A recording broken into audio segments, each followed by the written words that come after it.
Oh, ada sambelnya dia.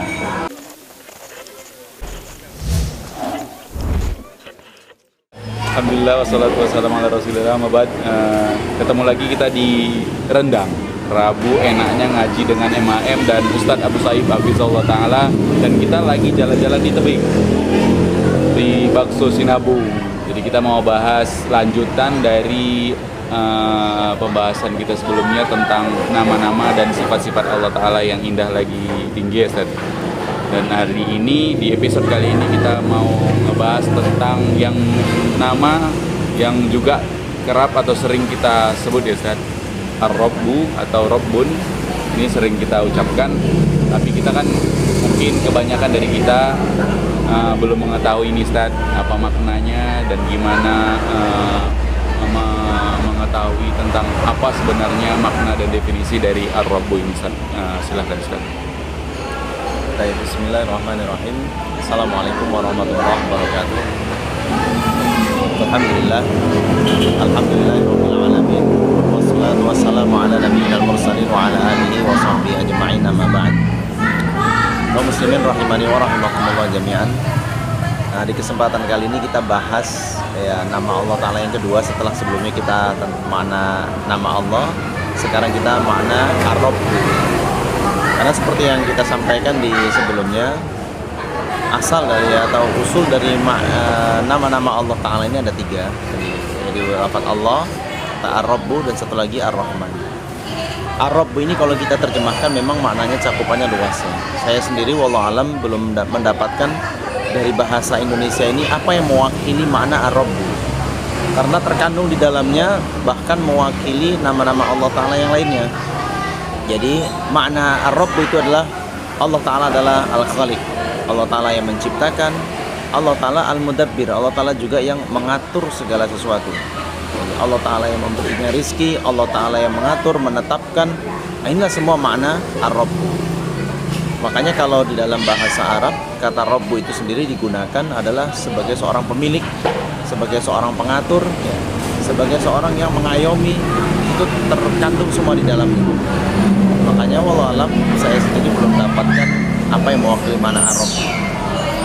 Dan kaum muslimin rahimani wa rahimakumullah jami'an, maka dalam nama Allah Ta'ala Ar-Rabb ini kita bisa pahami maka yang menciptakan, yang mengatur, yang memberi rizki, yang mengatur segala sesuatu yang di atas muka bumi ini dan alam semesta seluruhnya, itu Allah Subhanahu wa Ta'ala. Menunjukkan betapa kita itu sangat butuh kepada Allah Ta'ala dan kita itu sangat lemah di hadapan Allah Subhanahu wa Ta'ala. Nah, maka hal yang perlu kita ambil dari makna Ar-Rabb di sini adalah kalaulah memang kita paham dari makna Ar-Rabb ini bahwasanya Allah Ta'ala yang menciptakan kita, Allah Subhanahu wa Ta'ala yang memberi kita rizki, Allah Ta'ala yang berkuasa menghidupkan dan mematikan kita, maka ini juga sebenarnya melazimkan kita untuk kemudian memurnikan peribadahan kita kepada Allah Ta'ala. Karena kita harus tunduk kepada Allah Ta'ala.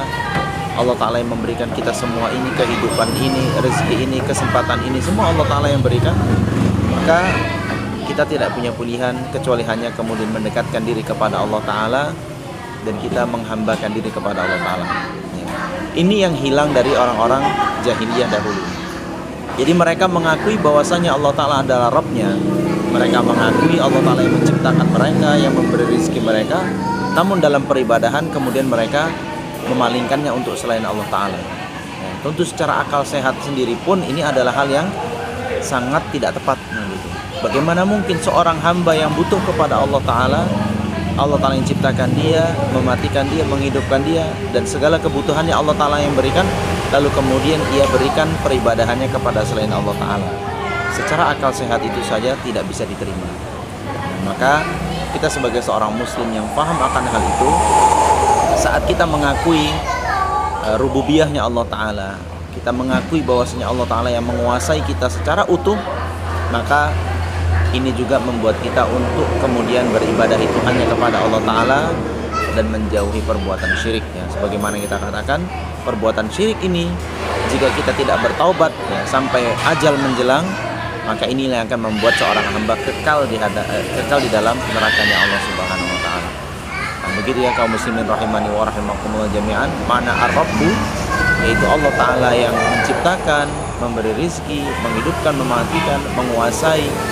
Maka ini kemudian melazimkan kita untuk memurnikan peribadahan hanya untuk Allah Subhanahu wa taala. Demikian, mudah-mudahan bermanfaat. Aqulu qouli hadza wa astaghfirullah li wa lakum. Innahu huwal ghafurur rahim.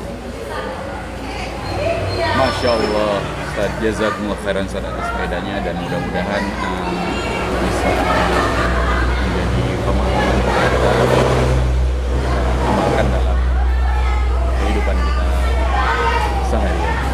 Dan sudah ada asap dari kanan saya, ternyata gunungnya sudah datang, sudah bunga. Jadi ini kita coba yang bakso meletus. Kita letus dulu. Ustaz, izin Ustaz.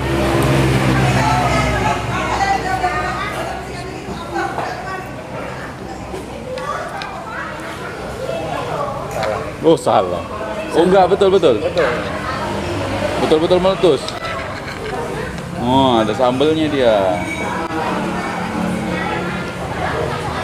Tuh, nggak cuma telur. Kalau kemarin sinabungnya telur aja.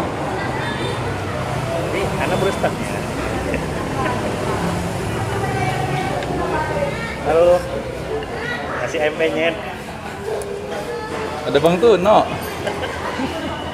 Dia memang selalu menghantui sekarang ya. Bismillah.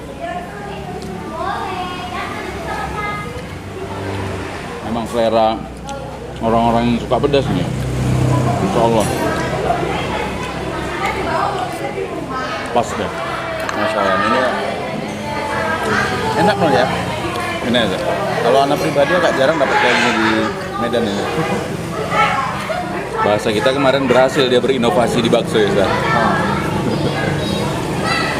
Tapi terasa masih, baksonya masih terasa ya Ustaz. Kenyal-kenyal baksonya masih dapat ya Ustaz. Pas dia kayak